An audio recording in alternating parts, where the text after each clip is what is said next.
So the reason for this class, and thank you for coming. When you participate in the class, I always tell patients that when you show up and you learn more, it's like it really accelerates your healing process. It's like if you buy a Vitamix, you know, you get a Vitamix. It's the greatest thing I think I've ever spent money on is a Vitamix for my health. It's more important than anything, and you just know it makes all the smoothies and things. But then you open the manual to the Vitamix, and you go, oh my God, it makes soups and stews, and we can pulverize stone. We can, this thing's insane.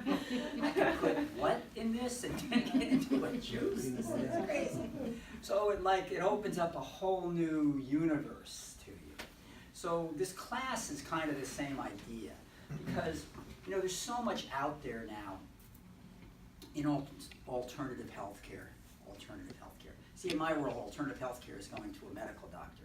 That's alternative. That's like it's desperation time. I better just go see what these guys, there's a test they can run and maybe give me some information.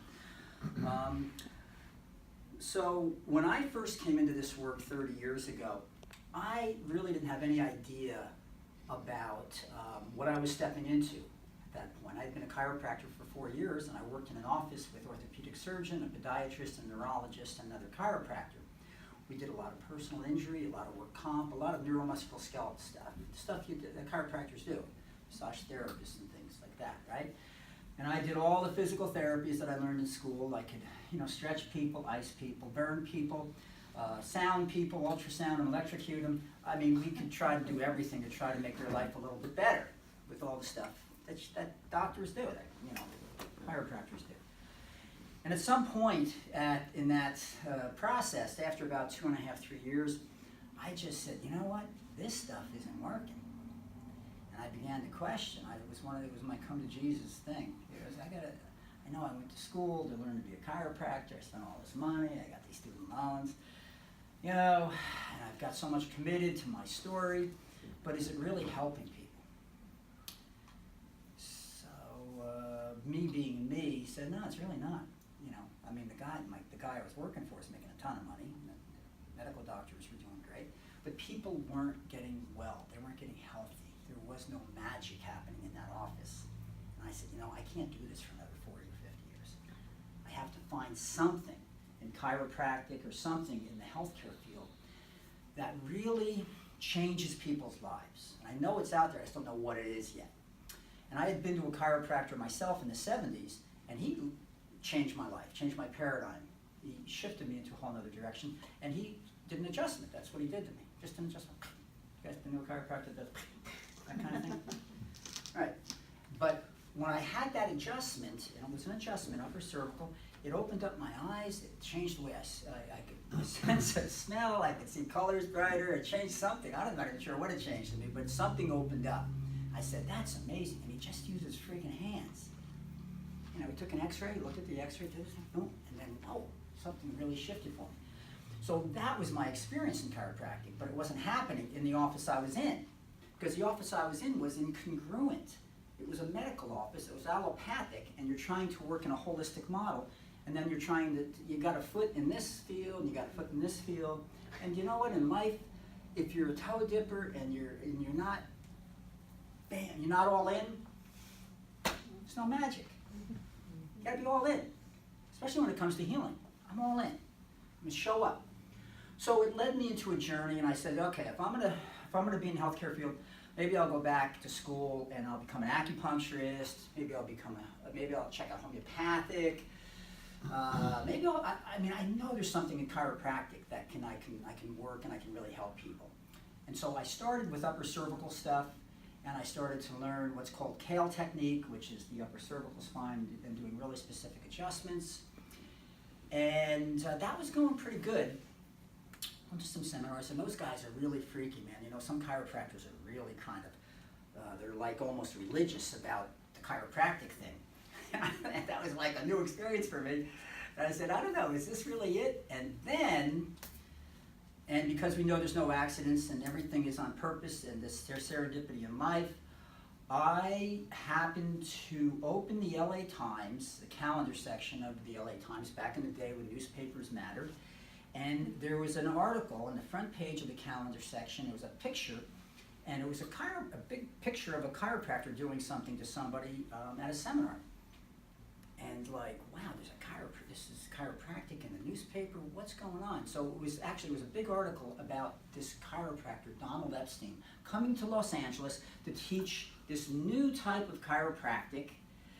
And it was just the most bizarre, crazy thing in chiropractic. In fact, it said under the picture, it said it looks like a scene out of One Flew Over the Cuckoo's Nest. That's what it said. And that really piqued my interest. So this is 1990, remember? So it just went on to say that this new type of chiropractic works with energies, and people have these emotional experiences, and all these things happen with this new form of chiropractic. And I said, wow, I think I'm going to check it out. First seminar, first time he came to LA, there was about 300 or 400 chiropractors there, and it totally opened my eyes to a whole new paradigm, whole new way of being. Okay. It was the first chiropractic seminar I'd been to. The whole 4-day process was talking about consciousness and energy and fields and phases and oscillation and healing, and it was like, wow, that was like, even for a chiropractor, voodoo, crazy, but it made perfect sense to me, and it resonated with me. And he put someone on a table up there in front of all of us, and like I said, there's probably 300 or 400 chiropractors, and he made a few contacts, very general contacts, and this person just spontaneously went into this awakened state, started doing yoga asanas on the table. Other people were having emotional releases. And he stood up there and looked at us and he said, if that's not happening in your office, then you suck as a chiropractor. And I said, man, I suck as a chiropractor. That ain't happening. I said, no. And everybody's going, no, okay? So, I know most of you guys, let me see. Yeah, with the exception of maybe one or two, you've already been primed for this work because you've already done energetic stuff. You're doing energetic stuff, yeah? I mean, you're not walking in off the street like, this is my first woo-woo experience. It's like, so, but you can understand that for people who don't have a background, back in 1990, very few people, believe me, understood. If you talked about energy, I mean, I had people coming in with a Bible to get me straight. Because this is crazy stuff in here, and we got to clear this office. So,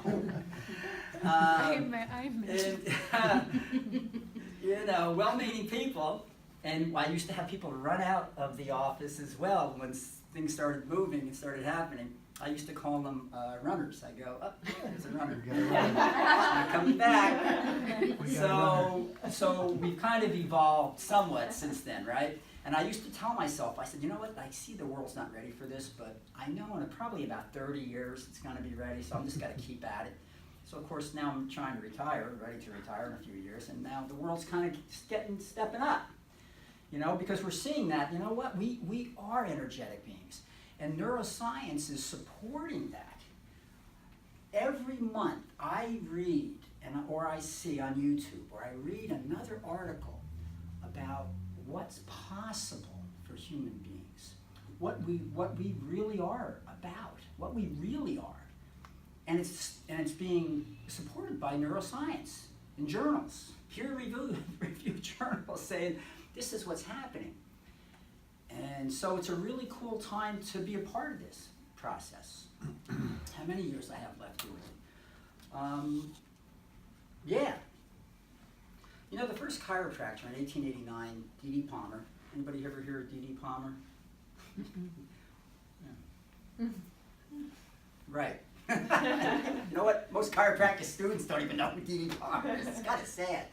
Anyway, D.D. Palmer said that the science of life is based on tone and vibration. Now think about that, 1889, the science of life is based on tone and vibration. And he said the purpose of chiropractic was to unite man the physical with man the spiritual. So this was the first chiropractor. And I don't think I ever heard the word spirit when I went to chiropractic school. All right, not in the school I went to.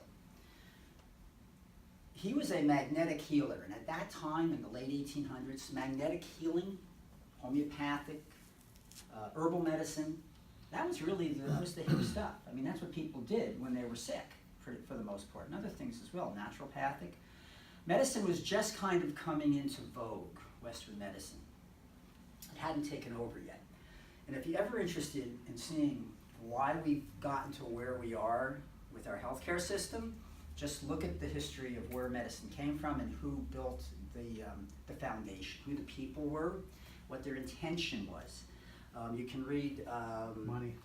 Money, right. The rise of capitalism and medicine in the Western civilization was about the Flexner Report, and Rockefeller, Carnegie, and J.P. Morgan saw a great opportunity, man, because guess what these guys had? They had money and they had oil. They had petroleum and they had a big idea. So the foundation of what we now call Western medicine was built by people with a whole different intention than our health. But I think most of us know that now, I know, right? And that's not, I'm not knocking Western medicine. It's wonderful when you need it. It's amazing when you need it. But there's some spaces there that we need to fill in. So chiropractic, the way I practice it, is based on tone and vibration. So here's some science for you. Most of us don't realize this, but some of us might have heard this. Bruce Lipton, anybody hear of Bruce Lipton? Right, Bruce Lipton. He's one of many now that are talking about things like epigenetics, vibration, tone, and frequency. So Bruce Lipton says that the first 7 years of our life, we are in a theta state. A theta state. Does anybody know what a theta state is? Theta state? Theta state's like a hypnotic state when we're a child. So the last trimester in utero, the last trimester in utero, and from our birth forward, 6 or 7 years, we're in a theta state as a human being. So we're taking in information into our subconscious mind, because it is literally like a hypnotic state. Our cognitive mind hasn't fully engaged yet, especially the first 3 or 4 years, right? So everything that we're taking in, we're making decisions, we're developing systems, organizing systems of energy, we're developing our emotional foundation by what we see, what we feel innately, what we hear, everything we can through the senses, right? And it's the big download. It's the big download. 95% of our unconscious behavior gets downloaded in those 7 years. So that leaves us 5% left that we get to play with consciously to make decisions in our life. Okay, this is just a neurological fact. So, you ever wonder why in life you want something to be different and you really think you're going to take control of your life? You just want it to be different. You can't understand why, and it never changes. You ever feel like you self-sabotage yourself? You can get so far and then you crash again. Or there's an addiction or a habit you have, you can get so far and you go back and you default to the same system again, right? So we want things to be different, but we just can't make that breakthrough. Now there's a lot of teachers, like we were talking today about Joe Dispenza, and others who teach us how to shift that, yeah? So here's what we do with network. Here's how network works.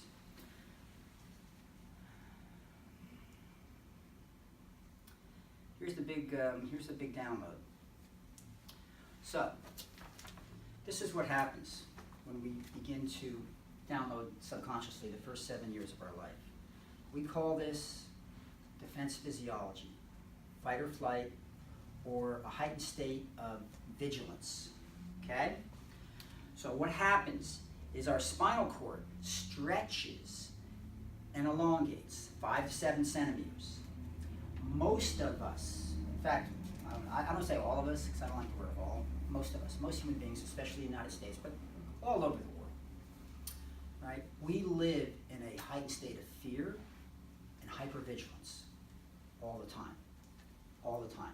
And when your body's in hypervigilance, you're expanding a lot of energy.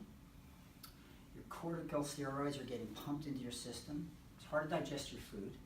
It's hard to breathe. We tighten, and we live in fear. For the most part, we live in fear. And it's very hard to break that cycle. Now, Joe Dispenza is a teacher that tries to get through the window and through the thought system, right? Through the brain, and get people to begin to retrain themselves. Tony Robbins tries to get into people and try to break patterns through using NLP, using words, right? Trying to change the program. So here's what happens. Here's how we see it from a frequency and vibrational standpoint. Because we are vibration, we are a frequency, and we know that the elasticity, the tone, and the tension, especially in our nervous system, right, influences all the cells in our body, which we have 70 trillion of, and every cell in your body has 1.4 volts of electricity, 1.4 volts. There's an electric man right here in front of us, works on them all the time. So when you take 70 trillion cells times 1.4 volts, that's a lot of voltage, would you say? Energetically, according to the scientists, that's how much energy we have in our system. That's a lot of freaking energy that we can use to change. But we don't have a perception of that because we're in a heightened state of vigilance and we're in a heightened state of fear. So with NSA, what we do is through touch to reset the system, through the sensory motor and the emotional motor system, through touch. The high brain, prefrontal cortex creates thoughts. Or should I say it picks up thoughts. What we're discovering actually is depending on the frequency, the vibration, and the elasticity that your system's vibrating at, it actually gathers thoughts from the cloud, apparently. Depending on your vibration, it's a receiver and a transmitter, So if you're vibrating at a higher frequency, you've got to pick up a higher way of thinking. You don't have to believe me. Now, I know it sounds kooky, but it's possible, right? So people say, my thoughts. You go, well, maybe they're not your thoughts. Maybe the thoughts are in a cloud, and you're just picking up, and you're receiving the transmission depending on your frequency. Because if you ever notice, people that have a high frequency and have a high energy, they usually have pretty high thoughts, right? They're more optimistic, they're more positive. And people that have a low frequency, people that have addiction problems, drink a lot, do a lot of things to sedate themselves, they seem to have a low frequency and their thoughts are pretty negative. You guys with me? Mm-hmm. Positive thoughts, negative thoughts, right? Thoughts. And then the thoughts, through electricity, because there is electrical impulse with synapses in our high brain, not necessarily in our whole system, in our nervous system, but in our high brain. You ever seen those diagrams and pictures of like electricity going off, sparks flying? Okay? That electrical current and that thought goes down to your midbrain. And what happens in your midbrain? Does Joe talk about that? I think he does. Okay, here's a reminder. Midbrain, the mammalian reptilian brain, actually then creates neuropeptides. Okay?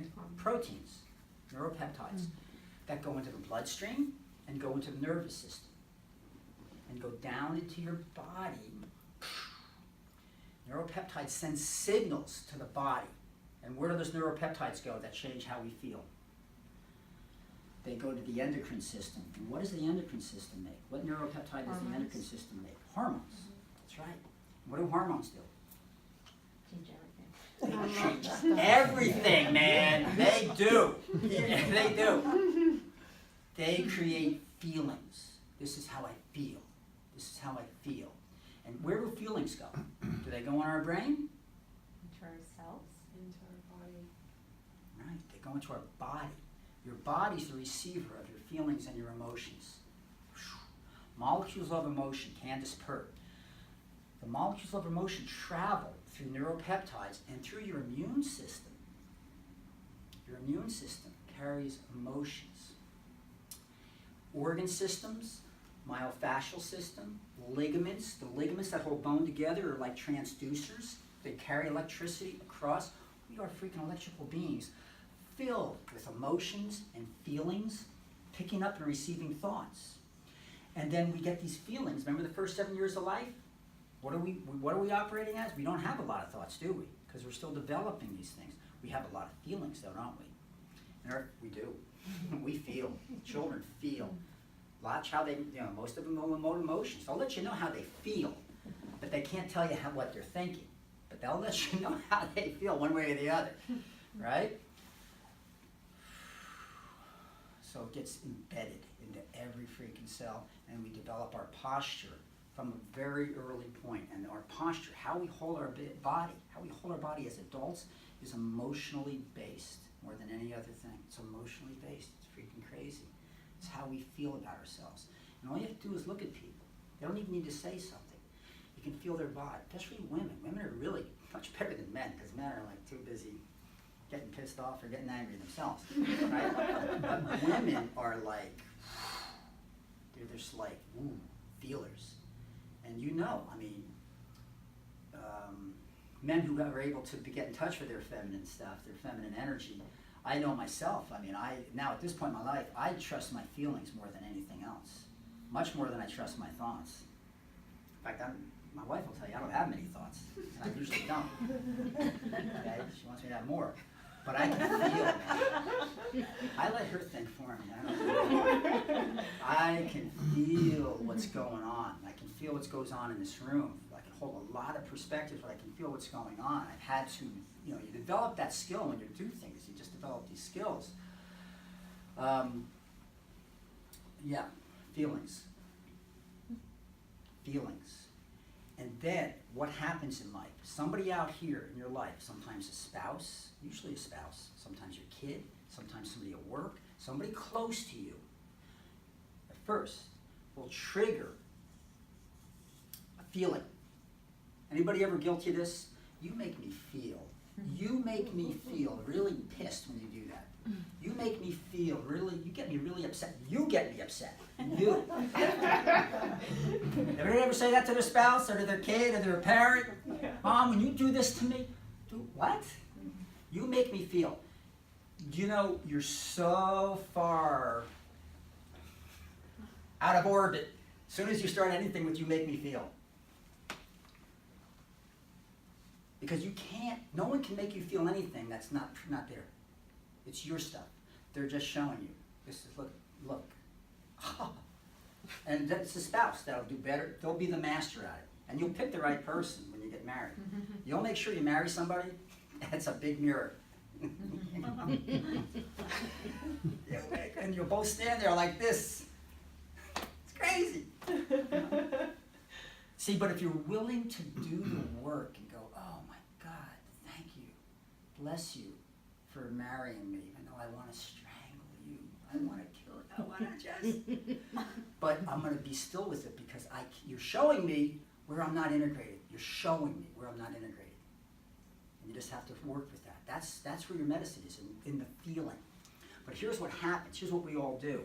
We get a feeling, we get triggered, and we react. We don't respond, we react. And the feeling shoots energy back up to the brain, and the brain goes, and then that thought then goes back down to the cycle, and goes back into the body, goes, and you'll find wherever that is, and you'll go back up to the brain, and this is the loop, and we live our whole life like this. Or we keep, I'm not good enough, I've never been good enough, it's not good enough, here's the problem, I'm not good enough, shame, I'm not good enough. Goes to the brain, I'm not good enough. I'm just kidding myself, I'm not good enough. And it'll go right into the body, where am I not good enough? Here, I tuck my tail, I'm not good enough. See, your posture will and it's a feed, it's just neuropeptides, you're not good enough, and the program never ends. And so this vice grips, if you just squeeze the vice, and we keep shrinking our life, we've got to be safer, because I'm not good enough, I'm not enough. So we shrink our life, shrink our life. So at some point, some people can't even leave their house anymore. They can't even leave their bedroom. It's too freaky. It's too scary. The world's too scary. It's too scary. I'm not good enough. I can't go out and face the world. And this is what we do. It's like, and then if we're really sick, we'll go to a psychiatrist, and they'll give you a drug. They'll take your world, and it's already like this, and I'll get like that. So anything outside that is like, holy shit. So it's like trying to live your life on a tightrope, and anything off the rope, man, it's crazy. That's why they're called shrinks, you know. That's why they're called shrinks, because they shrink your world. They shrink your world. I'm safer, I'm safer, I'm safer. You go to a shrink, know what you gotta get. Okay. You ever hear the expression, now this is a big expression, stay in your lane, stay in your lane. You guys hear that? It's a big thing, stay in your lane. You know what? No, I got no lane. I'm paving a freaking super highway. What do you mean stay in my lane? Life's not about staying in your lane. Life's about having so many freaking lanes you can't even decide which way to go. You drive your car in a lane. You drive your life into the universe. You don't stay in your lane. Bullshit. Most of the stuff the culture tells you is bullshit and nonsense. But understand that. Because your soul says, I got no lane. I got expansive states of consciousness. And I want to awaken. And I'm tired of living in a vice. And I'm tired of being scared. I'm tired of being shut down. I can't think of any point in my life where I wasn't scared, shut down, and afraid. I can't think of any point in my life where my life didn't suck. And I can't tell you how many people I talk to in my little chiropractic office who come in, and we've all been so freaking traumatized. We're so traumatized, and it's a daily process now. Traumatized. What do we do to get out of this trap? It's like, wow, what can we do? Well, here's one tool. It's just to wake up. It's to wake up in your body. And fortunately, at this point, see, as crazy as it is in the world, and it's very stressful now for all of us, there's also the other side of it, because if there's this much going on here, because there's always a balance, then there's this much going on here. So now we've got resources that we didn't have when we were growing up, right? Or our parents didn't have, because when our parents had mayhem in their life and they were ill and they weren't emotionally stable. I mean, I talk to people that, like my age, who grew up with parents back in the 50s. I mean, my parents, when they were upset, they had coffee, cigarettes, and liquor. The liquor was the last resort. They didn't do a lot of that. But and then eventually in the 70s, they came up, or late 60s, Valium. But that's how they dealt with their life. And everything was behind closed doors, and everything was in secret, right? Anybody? I mean, I grew up back then, and everything was kept hidden. So there was no resource. If you even went to a psychologist, people thought you were like, he's going to see a shrink, a psychologist. He's got to talk it out. That was crazy. I mean, even if you took vitamins back then, they thought you were nuts. That's where it was. I mean, that's just how it was. But right now, so we have more opportunity to start to heal and do the generational work that our parents couldn't do. So we talk about in healing that at some point, to break the generational thread of this very narrow perceptual imprint, it can change. And it's got to change with somebody, it's got to change now. And I see it all the time now in my practice. The alchemist, the person who doesn't fit in, the person who leaves the house, who leaves the nest early, who's about 20 years old when they leave the house, and they start to question things, and they say, I can't do this anymore, I have to do it another way. That's the alchemist. Anybody can relate to that?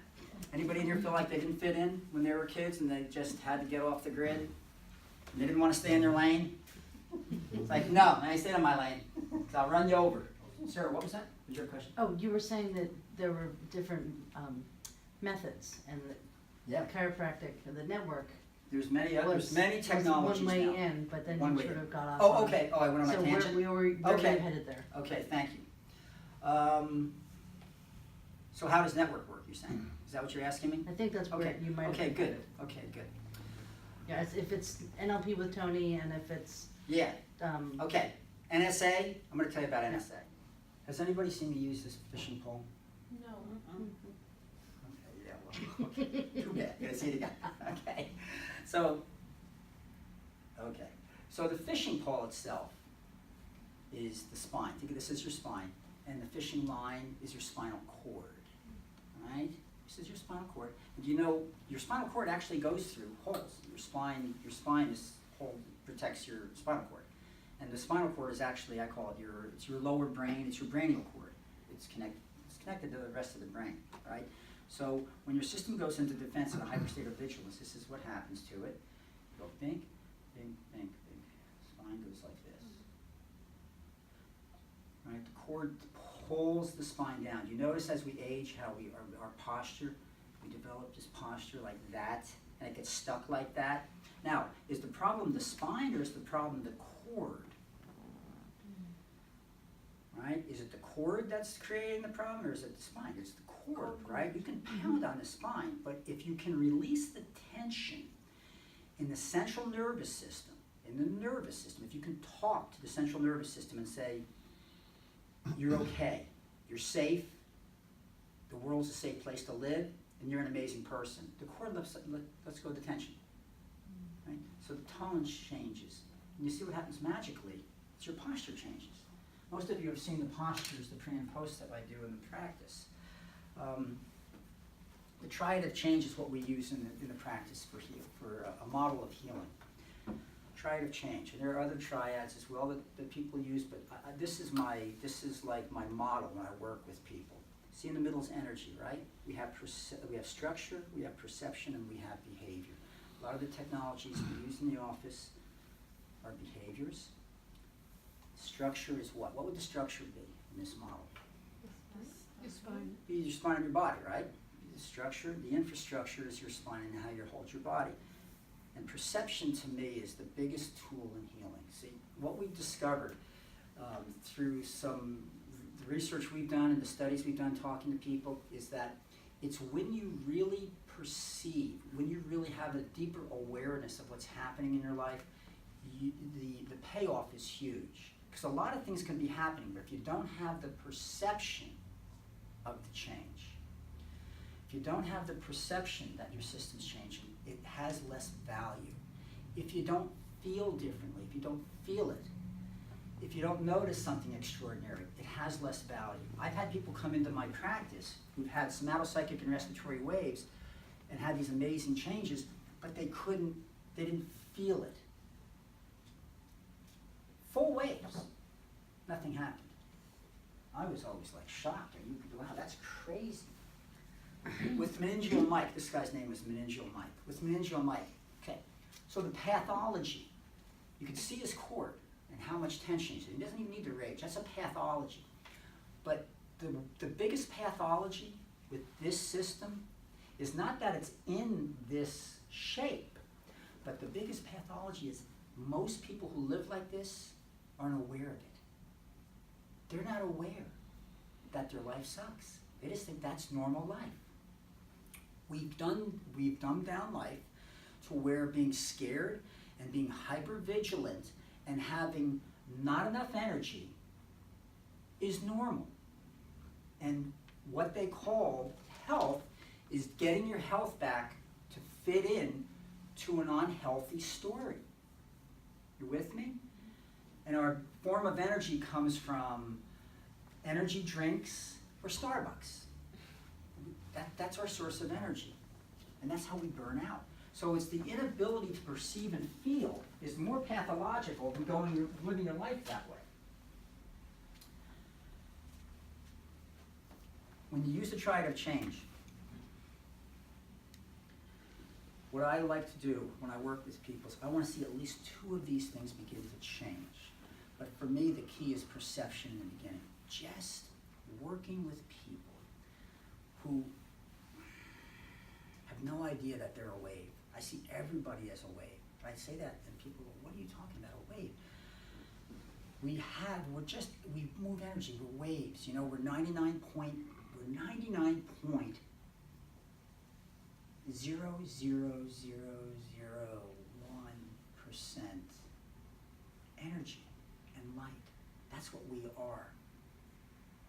we are 0.00001% particle, solid. That's crazy, but that's science. That's real science. So, but we see ourselves as solid, right? But there's some great people now, Rupert Sheldrake is one, that are looking at the science of waves and energy and are saying what we are is an interface of, we're just waves of energy coming together to interface and create this energetic system that's mostly empty space and light and energy. And for anybody who does any energy work, you get that's true. But it's not, is it tangible? Is it real? Or am I just telling myself a story?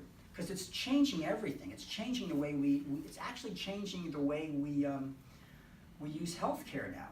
I was listening to somebody just the other day. The way with the way we treat disease is going to change more rapidly because of this, right? Even Western medicine is recognizing our energy and is using technology now to work energetically, still within their framework, but yes.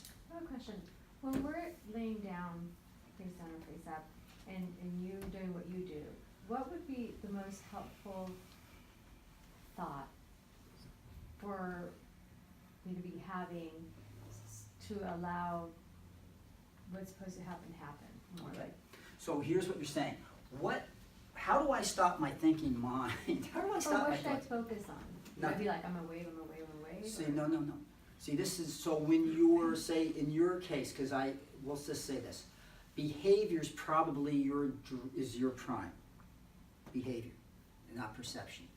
So this comes up a lot because there are many people who are just behavior's prime. What should I do? What should I think? Because I want to feel, right? So this is when it gets tricky with this work. See, and you've come in twice. Mm-hmm. Okay. So this is. I have to kind of word this in a way. You don't have to do anything. You don't have to think anything. I always tell patients, look, you're a human being, not a human doing. Just be. But that's really hard for people. I get that. Especially most people. A lot of people come here because it's the thoughts, it's the active mind that interferes with the other parts of us, right? Get that. I tell people that have that issue at first, because I had the same way. When I got under care all those years ago, I didn't have a wave. I said, wow, I don't know. What happened? I don't know. What was I supposed to do? And, and I saw other people that were, okay. But I began intuitively to feel something was different about me. But I still had all the thoughts.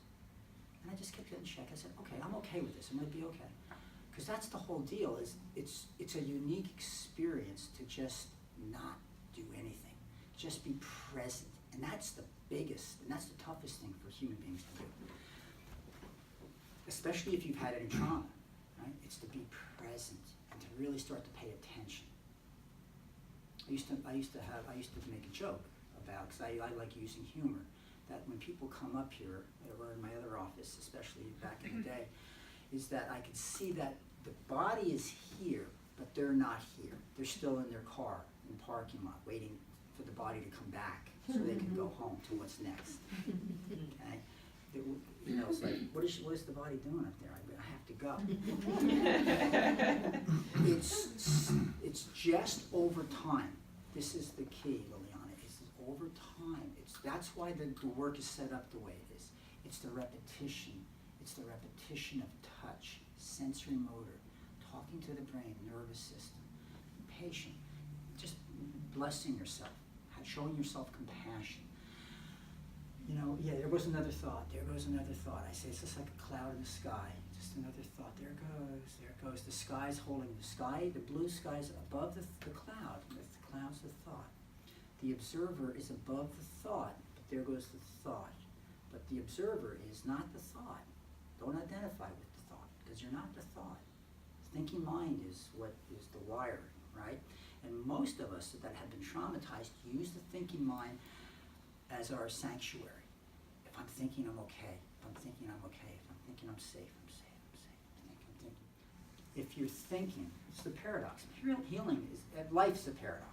It's life a paradox, Brian? Is it paradoxical? It's a freaking paradox. If you live long, if you see, everything is reversed. It's crazy. Paradoxical. It's beautiful. I love that though. It's God's like an artist, and God just plays with us. It's just so cool. It's like just this beautiful work of art. And as soon as we think it's this, it's that, and then it's like, wow. So when we're really in our thinking intellectual mind, we're actually totally oblivious of what's really going on around us. It's in those moments, that space between the thoughts, is when you're really awake. In fact, some people even say the only time you're awake is when you're asleep. I don't know about that. The only time you're awake, yeah, that's probably true. In your dream state, you're actually asleep because your mind's finally stopped for a few hours. For some people, it's like a reprieve. Oh, thank God, my mind stopped. And in that moment, that's when most people wake up at 2 or 3 o'clock, 4 o'clock in the morning, because they're so clear. It's like the pond's finally still. It's still pond. It's like glass. And then as soon as we wake up, we start stirring the pond. Does that make sense to you guys? And then we get the thoughts. And here we go. Over and over. And we want a different life. I want it to be different. And then it starts to change a little bit, and you go, whoa. And so our mind, because our thought process will always drop us back into what's familiar and what's comfortable. I got to find what's familiar and comfortable. It's the same thing, okay? And that's Joe Dispenza. What's familiar? Here's my comfort zone. What's familiar? I want change. Got to be on my terms. Okay. So you see, with network, there's no thought. It's not words. That's not the tool of network. That would be Joe Dispenza would use words and talk to you about. This is okay. So this is what you got to think. Am I right? And I've never been to Joe, but I know from reading his books. You know, some people can use words and guide people through. Okay, so here's what we're going to do now. We're going to all meditate, and I'm going to give you a visual meditation.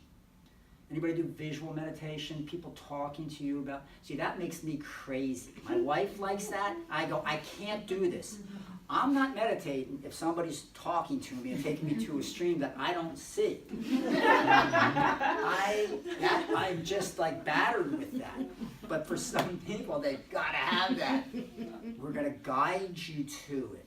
I'm going that way, okay? Because it's nice and quiet. If it's between a bird and a book, I'm going with the bird. You can have the book. I'm going to listen to the bird. That's just my nature. I'm really good at, over these years, I'm very good at that. But at first, I wasn't, because I had a lot of thoughts. Bang, bang, bang, bang, like most, right? So when you're on the table, I'm just going to be present to my body. And I'll listen, my thoughts will go by. But at the moment we try to disengage from our thoughts, we're screwed. Every time. It's like when you meditate and you don't think about the pink elephant in the corner. That's all you see. Oh, there's the damn pink elephant. Paradoxical. It's the paradox. And eventually, it's crazy, but eventually over time, you begin to feel this whole other aspect of you, very lightly, very gently. It's like the mist over a pond just begins to just percolate up. And for some, it happens quick. I don't know why. And for some, it's slow. For me, it was slow. I mean, I was under care consistently for 4 or 5 months before I really had this big cathartic thing just move through me. The thing was just all this energy of my life, that all my fears and my shame and all my stuff just poured through me. But I could feel very gently and slowly that it was peeling away like an onion, layer of onion, just peeling it away. It was and it was great. I was happy with that because I always felt just a little bit different. All of us, we're just wired this way. But because of our mind, you see, nature doesn't have this. This is the problem. But it's a good gift too, right? But things in nature, animals don't have the gift of the prefrontal cortex. Animals get it. They know. They have no fear of death, life. It's just everything's natural. They can reset their system in an instant. A wildebeest can be held by a lion, shook and thrown down, and it gets up and it's fine again. We never let go. Human beings. That's our curse. We get traumatized. We get scarred as a child. We never let go. We hold it, and it gets stuck in our subconscious mind and in all the tissues in our body. And we keep feeding ourselves. I'm not saying you, all of us, right? And the anger keeps creating the same neuropeptides that keep killing us and cause disease, actually. Most disease, I mean, even cancer, all of it, they say emotionally based.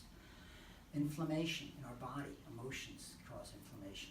I've had an oncologist once say, I can fight their cancer, but I can't fight their mind. If they could shift their mind, the cancer would die. An oncologist said that. If I could get them to think differently, but you can't. What he's saying is, if I can just get them to find their soul and their spirit, their cancer will disappear. It's crazy. So that's why they can remove cancer, cut cancer out, but unless you take care of the stuff you've got to take care of, it's going to show up again. It's just diseases, that's the nature of it, right? That's why people say to me, like, with the class, how does this work? If you have cancer, what would this work do? Did you do it the second time? Yeah. If cancer is this cure cancer, I go, no, it doesn't cure cancer.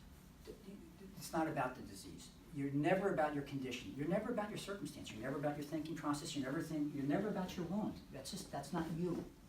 That's not you. You're separate than that. Your work, our work as a human being, is to take care of what we need to take care of.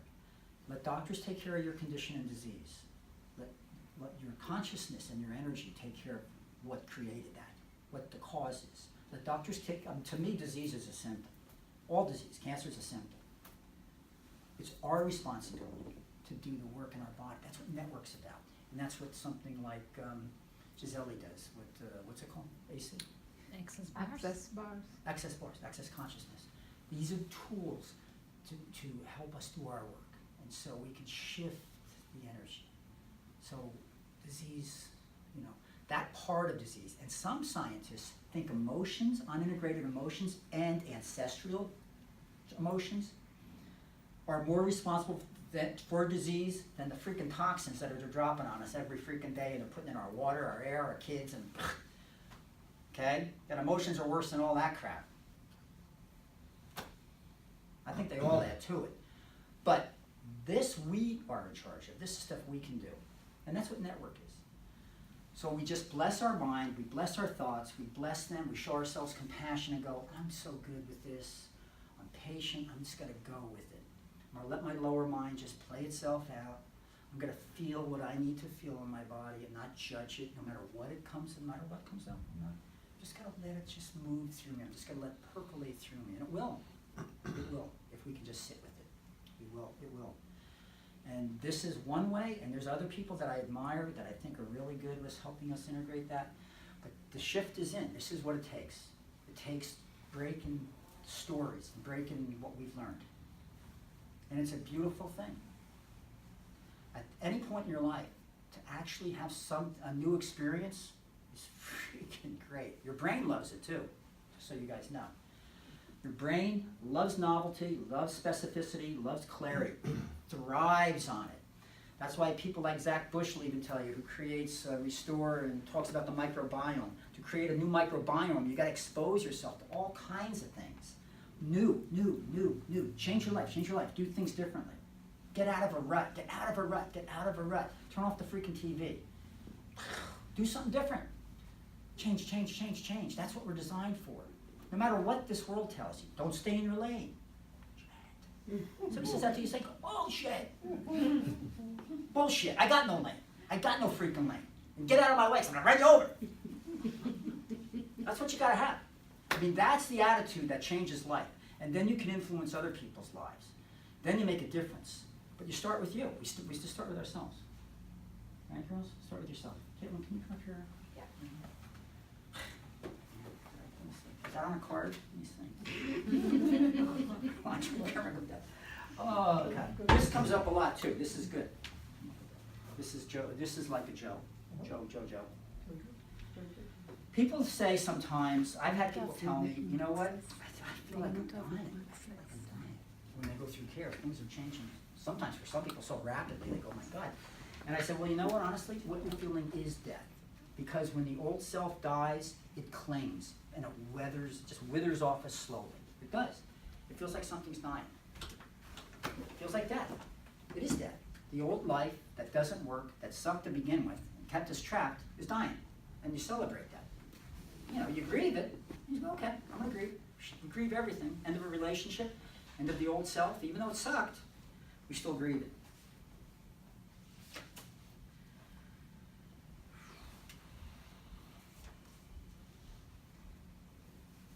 hardest part about change, here you go, the hardest part about change is not making the same choices you made the day before. But that's what change is. I want it on my terms. Oh shit, I got, and we're all guilty of that. But, Okay, so, remember, perception, structure, behavior. Perception, structure, behavior. Just think of those things. Perception, structure, behaviors. What does that look like? Perception. She's on a table.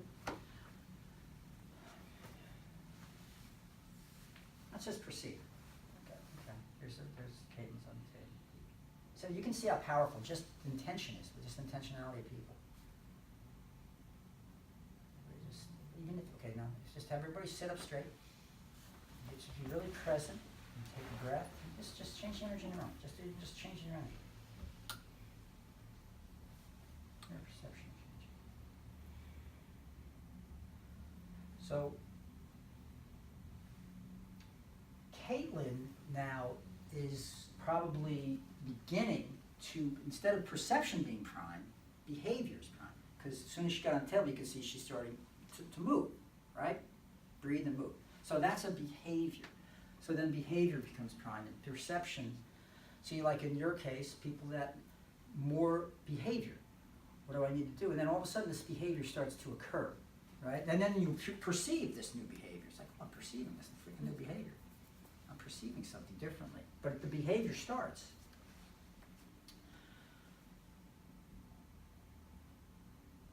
So the respiratory wave, you'll see with Caitlin, this is a respiratory wave, and then there's just the beginning of it, what's called a somatopsychic wave. And this is just a level 1 experience.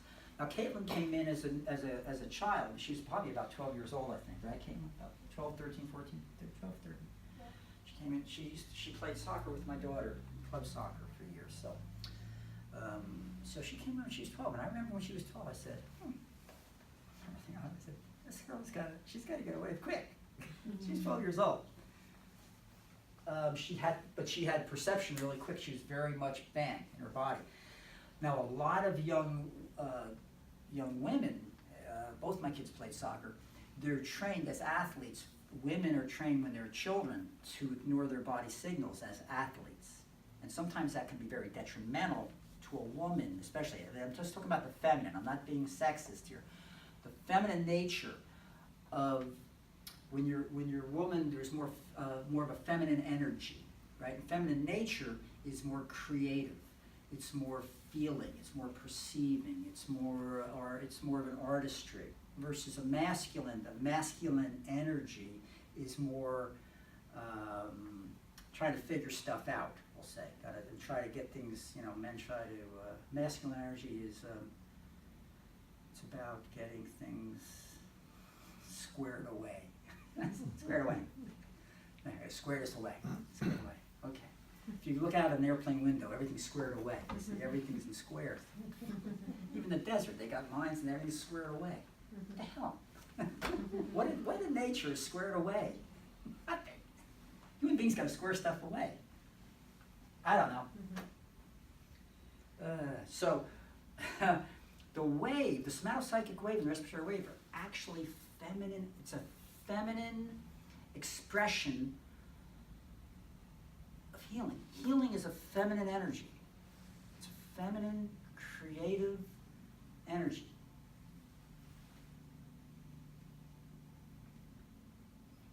The energy of creation is feminine.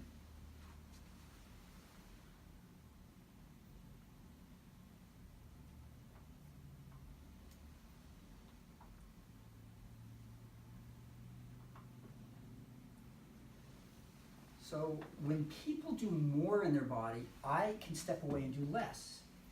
There is the doctor within, or this. It's like what Donald said is, Donald Sonson, when he teach, he would say, you know what, I'm a Jewish guy from Brooklyn. I don't want to work hard. And I don't want to have to adjust people all day. I want people. He said, I know people, just from his whole nature of chiropractic and healing. If I can do less, their system will do more. And if there truly is, if the body is self-healing, self-organizing, self-regulating, self-healing, organizing, self-regulating, all these chiropractors say this, all these, that's the healing model. Self-healing, self-organizing. Why is everybody so sick? Why is everybody think so screwed up? What's going on? The body's not really doing its healing. But if it is, maybe if we do just the right thing at the right time with the right amount of force, we can key the body back into its innate ability to feel and heal and feel those energies. Then it can begin to create change. And oddly enough, it seems to work. So this is in Discover Care. So there's 4 levels of care. There's Discover, Transform, Awaken, and Integrate. 4 levels of care. That used to be called the levels of care, but we got weird with people because no one wanted to be in level 1. They wanted to be in level 4, and they were barely in level 1. So with 4 levels, so we changed the 4 levels to 4 seasons: Discover, Awaken, Discover, Transform, Awaken, and Integrate. Just like there's 4 seasons. 4 seasons. Nature, 4 seasons in our body. This is Discover Care. Somatopsychic and respiratory wave. I can drop the force. But you can see the nature of the spine. The nature of the spine is to move energy. So I always say, as a chiropractor, when I used to teach at the chiropractic school and give some insights into what network was about, it was, how do you know someone's spine's getting healthy? What are the outcome assessments that you use to determine whether somebody's spine is healthy? And, most chiropractors couldn't answer that other than in orthopedic terms, like less pain, better range of motion, blah, blah, blah, blah, blah, blah, blah. Okay. See, from my viewpoint, from what we know now about systems is that a system that's really healthy, all systems in the universe that are really healthy have great stability, but can destabilize so they can step up and come back to stability. So, right? Like the San Francisco, the Golden Gate Bridge. It's a cable bridge, a suspension bridge. So if there's an earthquake or there's winds, the bridge moves, destabilizes, then it comes back to stability, right?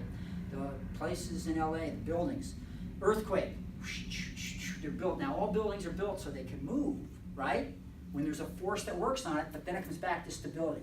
This is how we're designed. This is how we're all designed. You guys hear the word homeostasis? Right? Homeostasis? Is homeostasis good? Yeah? No. No? No. I know, right? They tricked us again. Damn it. Words are powerful. Homeostasis is this. This is homeostasis. Everything stays the same despite what the environment is. If the environment changes, you stay the same. That's not how we're designed.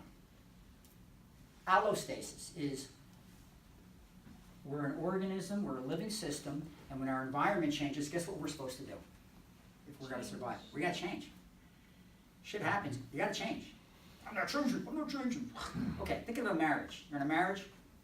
If you're I'm not changing.